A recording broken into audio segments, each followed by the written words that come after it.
অন্তরে কি পোষণ করেছো, মুখে কি বলেছো, মুখের কথার সাথে অন্তরের কথার মিল আছে নাকি নাই, কথা বুঝলেন কিনা? সব কিছু প্রকাশ করা হবে। আর আল্লাহ রাব্বুল আলামিন তাদের সমস্ত কর্মের সম্পর্কে সবকিছু জানেন। তো সুতরাং যদি কবরের মধ্য থেকে আপনাকে উঠানো হয়, হ্যাঁ, আপনি তো মৃত্যুকে অবিশ্বাস করেন না, ঠিক না? ইন্নাল মাউতা আল্লাযী তাফিরুনা মিনহু ফাইন্নাহু মুওয়াফিকুম। কোরআনের আয়াত, মরণ থেকে পালাও তুমি, মরণ তোমায় লইবে দিবি, যদিও সুদূর আকাশ পারি লাগিয়ে সেটায়, হ্যাঁ, থাকো সেটায় লাগিয়ে সিঁড়ি, থাকো সেটায় লাগিয়ে সিঁড়ি।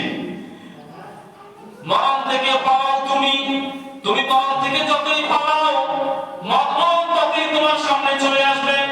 ইন্নাল মাউতা আল্লাযী তাফিরুনা মিনহু, তুমি ওই মরণ থেকে যতই পালাইতে চেষ্টা করো, ফাইন্নাহু মুওয়াফিকুম, ওই মরণ একদিন তোমার সামনে চলে আসবে।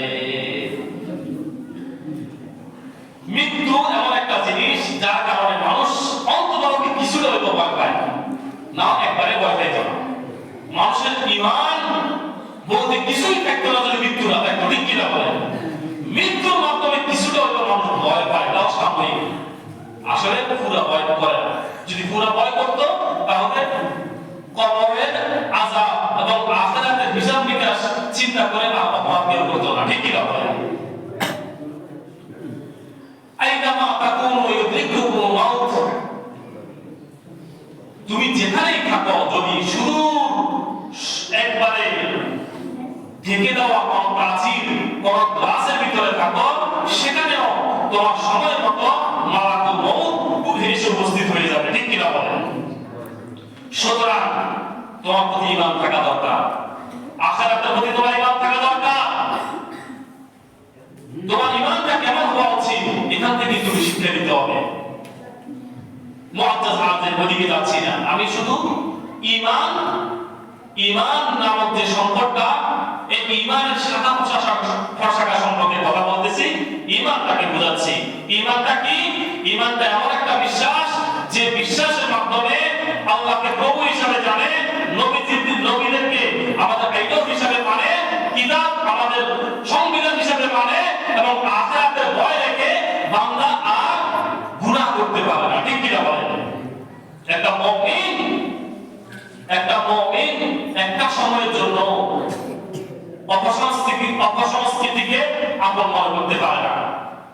ঈমান আপনি ঘোষণা করে দিলে ঈমান বরাবর থাকে না, মাঝে মধ্যে কমে পারে আমলের কারণে মাঝে মধ্যে ঈমান বৃদ্ধি পায়, আবার ঈমান হ্রাস পায়, আবার একবার বেঈমান হয়ে যেতে পারে, ঠিক কি না?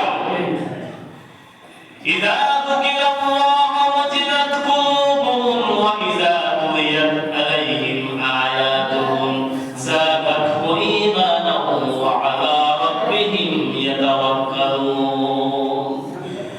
মুমিন হচ্ছে এমন ব্যক্তি, ইযা যুকিরাল্লাহু ওয়াজিলাত কুলুবুহুম, ইযা যুকিরাল্লাহ, যখন তার সামনে আল্লাহর নামকে স্মরণ করে, তখন তার অন্তরটা ভয়ে কম্পিত হয়ে যায়, তার ভিতরে ভয় ঢুকে যায়।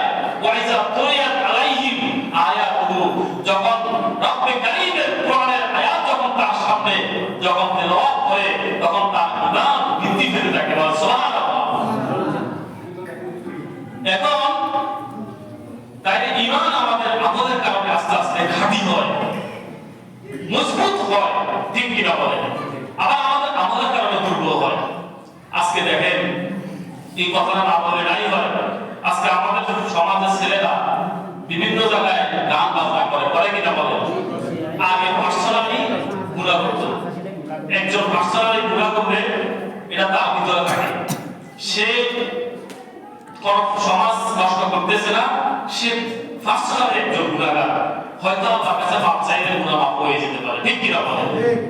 কিন্তু যখন সে একেবারে দল সহকারে নিয়ে মাঠে ময়দানে যখন গান বাজনা করে আসর করে, তখন সে একজন নয়, 10 জন নয়, আশেপাশে যতগুলো পরিবার আছে গান শুনে, তো মনে করেন 5 জনের একটা পার্টি করলো, তো পাশে যে একটা ঘর আছে, এই ঘরে ছোট ছোট বাচ্চারা থাকতে পারে বা উপযুক্ত ছেলেরা থাকতে পারে, তো তারাও চিন্তা করে এখানে একটা গানের অনুষ্ঠান হয়েছে, আমি একটু যাই, ঠিক কিনা বলে? তখন তারাও যায়, তো 5 জন থেকে 6 জন হয়। এভাবে আস্তে আস্তে একটা সমাজের প্রায় কিছু অধিকাংশ মানুষ গানের আসরে চলে যায়, ঠিক কিনা বলে?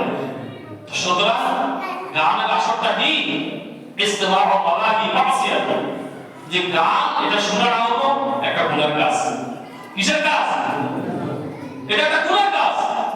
অজুজু ফিহা ফিসকুন, এবং এই গান বাজনা শোনার জন্য আপনি যে আসরে যদি আপনি যান, আসরে ওখানে বসাটা হলো একটা ফাসিকি কাজ। বা তাওয়াজ্জু বিহা কুফর, গান বাজনা শুনছেন, শোনার পরে আবার কি করছেন? ওখানে গিয়ে বসছেন, বসার পর আনন্দ উপভোগ করছেন, মজা লাগতেছে, কিছু গান সব আসছে নাকি আগে এরকম হয় না? কিছু নাচানাচিও করলে যাবে না, এবারে বলতেছে এবারে যদি একটু আনন্দ করে নাচানাচি করে, এবারে আপনি ইমানে চলে গেছে। তাইলে এবারে বলে, এবারে আমাদের যুব সমাজকে আমরা প্রশ্ন করি, তাইলে আপনার এই কাজটা করা আপনি কি জানেন আপনি কতটুকু ক্ষতি করছেন? এবার আপনাকে আমরা সতর্ক করবো কেন? ওখানে গিয়ে আমরা কেন লাঠি নিয়ে যাই দেবো, আপনাকে তাড়াই দেবো? আপনি কি মুমিন, ইসলামের মুসলমানের সন্তান না? আপনি কি মুমিন দাবি করেন না? তো মুমিন দাবি না করে সেটা অন্য ব্যাপার। আপনি যদি বলেন যে না আমি মুসলমানের সন্তান না, সেটা ভিন্ন ব্যাপার। হিন্দুরা সারাদিন করো ভাই, ঠিক আছে কিনা? আপনি মুসলমানের সন্তান, এরপরে আপনি আবার সমাজকে কলুষিত করতেছেন।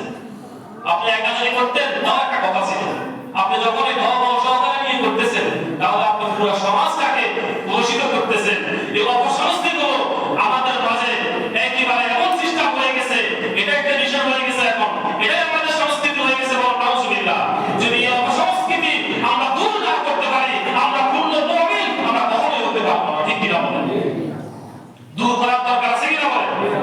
তাই যুবক ভাইদের প্রতি অনুরোধ, আপনারা এটা করবেন না। একান্ত মন চাইলে আপনি গুনাহ করতে মন চাইলে আমাদের তো কিছু করার নাই। হ্যাঁ, আপনার হেদায়েতের মালিক আল্লাহ, আমরা আপনাদেরকে বলে যাব, আপনারা পাশ করে শুনেন। কথা ঠিক আছে কিনা? আমি আবার বলতেছি না আপনি করতে পারবেন না।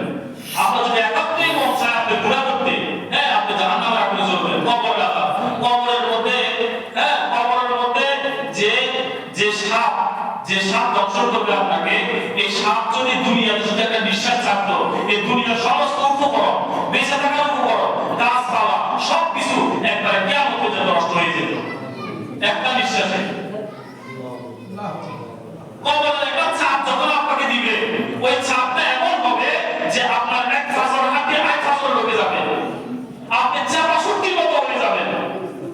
তো আপনার যদি মন চায় আপনি বজর কবরে, আপনি যদি মনে করেন কবরের চাপ আপনি সহ্য করতে পারবেন, আপনি যদি মনে করেন কবরের আযাব আপনি সহ্য করতে পারবেন, যদি আপনি মনে করেন জাহান্নামের আগুন আপনি সহ্য করতে পারবেন, যদি মনে করেন আপনাকে তামার জমিনের মধ্যে শিকল দিয়ে, আগুনের শিকল দিয়ে টেনে হিঁচড়ে জাহান্নামে নিক্ষেপ করবে, যদি মনে করেন আপনি এটা ইজি ব্যাপার, এটা সহজ ব্যাপার, এটা কিছুই না, তাহলে আপনি শোনেন, আমাদের কোনো আপত্তি নাই। তবে সমাজকে নষ্ট করা যাবে না, আর একটা ইমানদার মুসলিমকে ইমান নষ্ট করা যাবে না, ঠিক কি না বলেন? এই সমাজ থেকে বন্ধ করা দরকার আছে কিনা বলেন? এটা দায়িত্ব শুধু ইমাম সাহেবের না, সমাজের সবাই বুঝিয়ে বলবেন, মারামারি না, হানাহানি না, বুঝাইয়া বলবেন, মহব্বত দিয়ে বলবেন। হ্যাঁ, আমি যেরকম কোরআন হাদিস দিয়ে বলতেছি এভাবে বলবেন, তাইলে যুবকেরা কি মাথা বিগড়ে যাবে না। ঠিক আছে? সবকিছু কি সবকিছু হাত দিয়ে হয় না, কিছু বুঝে বলতে হয়। আল্লাহ আমাদেরকে বোঝার তৌফিক দান করুন, ঈমানের মধ্যে অটল থাকা